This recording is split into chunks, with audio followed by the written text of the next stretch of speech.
15 to 20% of the உலக oil வர்த்தகத்த அ control பண்ணக்கூடிய அந்த ஸ்ட்ரெய்ட் ஆஃப் ஹார்மஸ்.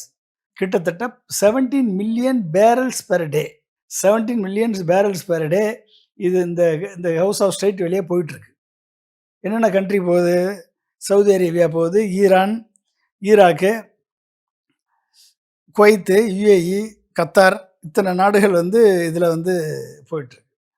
அப்போ இது இது மிகப்பெரிய ஒரு க்ரூட் ஆயில் ஏற்றுமதியில் ஒரு மிகப்பெரிய ஏற்றுமதி இறக்குமதியில் ஒரு மிகப்பெரிய தாக்கத்தை ஏற்படுத்தி அதனால் உலக ஆயில் வர்த்தகம் ட்ரேடு கூடி ஆயில் விலைகள் பேரல் விலை கூடி அதனால் சாதாரண மனிதனை கூட பாதிக்கக்கூடிய பல்வேறு நாடுகளில் சாதாரண மனுஷனுடைய பெட்ரோல் டீசல் விலை ஏற்றத்துக்கு வரைக்கும் இது காரணமாக அமைந்துவிடும். உலக வர்த்தகத்தில் இது ஒரு மிகப்பெரிய ஒரு ஒரு ஒரு இம்பேலன்ஸை கிரியேட் பண்ணிடும்ன்றது ஒரு மிகப்பெரிய ஒரு எல்லா நாடுகளுமே பயந்த ஒரு சூழல் தான்.